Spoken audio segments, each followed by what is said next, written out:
Hey, what's up everyone, and welcome to the School of Personal Finance. So Joe Biden just signed the $1.9 trillion American Rescue Plan. In this video, I'm going to talk about 5 provisions in there that might put a lot of money back in your pocket, especially if you have a family.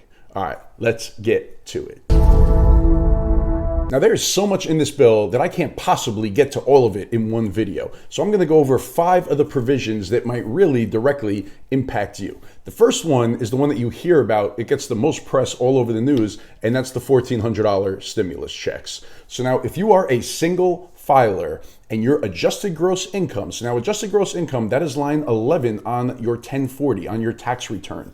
If you make below 75 grand, then you are going to get this $1,400 stimulus check. Now, if you are married or if you have dependents, then you are going to get this $1,400 stimulus check for you, your spouse, your dependents. It could be college age students. It could be a parent that is a dependent on your tax return. You are going to get this $1,400 check for each one of those dependents. So a family of 5, you would get a check for $7,000 in this stimulus plan.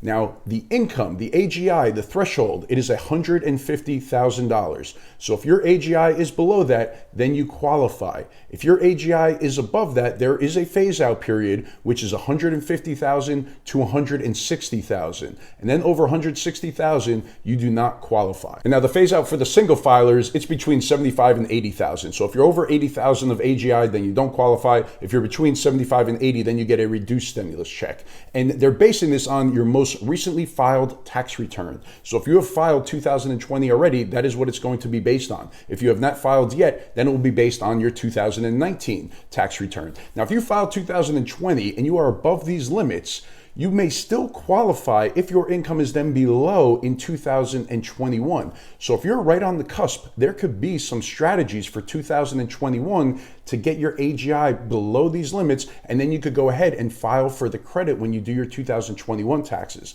So some strategies could be like increasing your 401k contributions, or trying to put off any bonuses from employers if they allow you to into the following tax year if you're right on the cusp there, because it'll put this stimulus check in your pocket if you could qualify in 2021 and you didn't qualify based on 2020. All right, and now the second thing is they extended the unemployment benefits, including that $300 weekly payment, all the way through until September 6, 2021. And another big change with this is the first $10,200 of unemployment income you received in 2020, they are not making that taxable.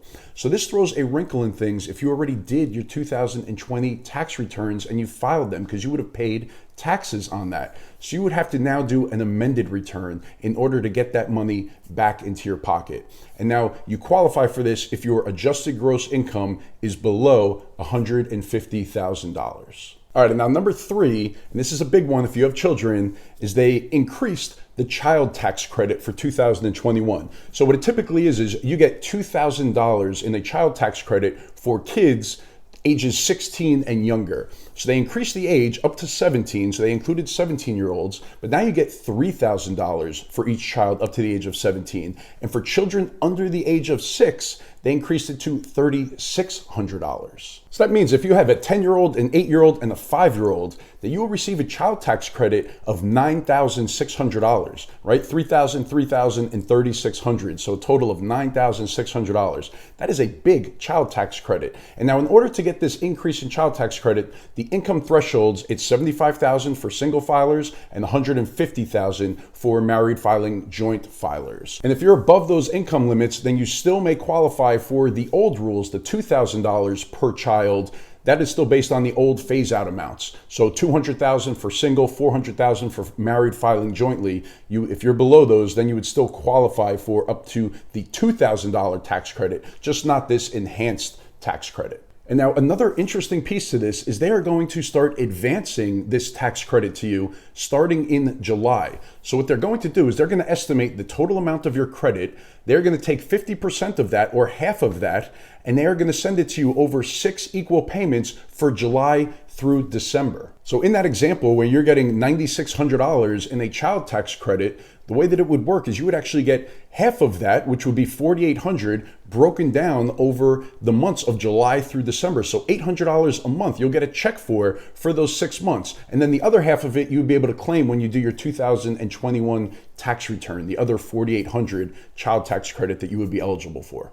Now, I believe if you do make more than these new income limits for this increased tax credit, like in 2021, if your income is above $75,000 and you're single, or your income ends up being above $150,000 and you're married, then they will claw back these increased tax credit amounts. All right, number 4, the Child and Dependent Care Assistance Credit. So now they're making it bigger, and they are also making it a refundable tax credit.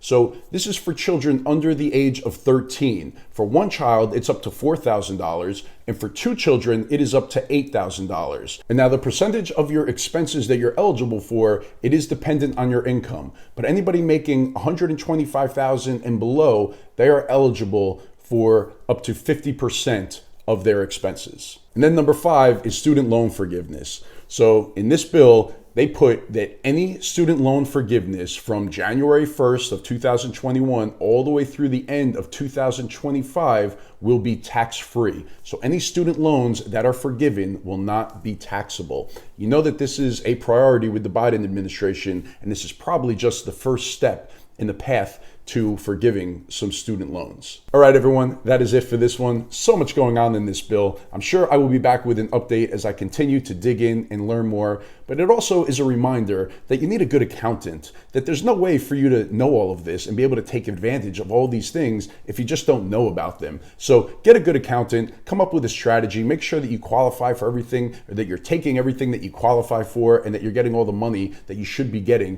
through all of these provisions. Make sure to hit that like button if you enjoyed this video, subscribe to the channel if you've not done so already, and I'll see you again in the next one. Thanks.